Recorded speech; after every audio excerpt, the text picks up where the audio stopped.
खानापूर तालुक्यातील पहिले advanced route canal treatment व कृत्रिम दंतरोपण म्हणजेच डेंटल इम्प्लांट सेंटर आता विट्यात सुरू झाले। येथे ॲडव्हान्स्ड रूट कॅनॉल म्हणजेच रूट कॅनॉल ट्रीटमेंट ही पूर्वीच्या पद्धतीने 3, 4 किंवा 5 सेटिंगमध्ये केली जात होती।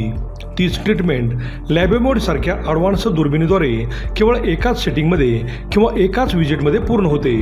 त्यामुळे कमी कालावधीत जर जास्त दातांची ट्रीटमेंट असेल तर 2 ते 3 सेटिंगमध्ये ब्रिज बसवण्यासारख्या ट्रीटमेंट देखील पूर्ण होतात। तसेच या हॉस्पिटलमध्ये स्वतंत्र कृत्रिम दंतरोपण म्हणजेच डेंटल इम्प्लांटसाठी ऑपरेशन थिएटर असणारे हे तालुक्यातील पहिलेच डेंटल हॉस्पिटल आहे।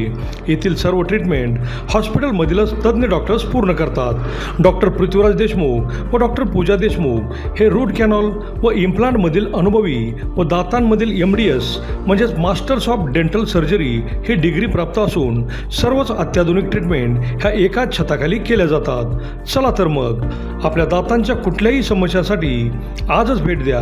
आमचा पत्ता डॉक्टर देशमुख सुपर स्पेशालिटी दातांचा दवाखाना व रूट कॅनॉल स्पेशालिटी सेंटर, दृष्टी हॉस्पिटल शेजारी, यशवंत नगर, विटा।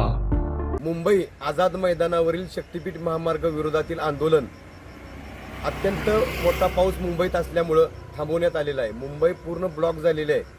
मुंबईच्या अनेक रस्त्यावरती दरडी कोसळल्यामुळं मुंबईत आतही जाता येत नाही व मुंबईतल्या लोकांना बाहेर येता येत नाही, अशी परिस्थिती आहे। आपला शक्तीपीठ संघर्षाचा लढा जोपर्यंत आपला शक्तीपीठ महामार्ग रद्द होत नाही तोपर्यंत जिवंत राहणार आहे। आज संध्याकाळी जे पलूस कडेगाव खानापूर संघर्ष समितीच्या वतीने आंदोलक जाणार होते त्या सगळ्यांना सूचना करतोय की आपण आईच्या ठिकाणी थांबायचं आहे। आंदोलन सध्या स्थगित केलेलं आहे, परंतु पुढील काही दिवसात याच ताकदीनं आपल्याला मुंबईला जायचं आहे। धन्यवाद।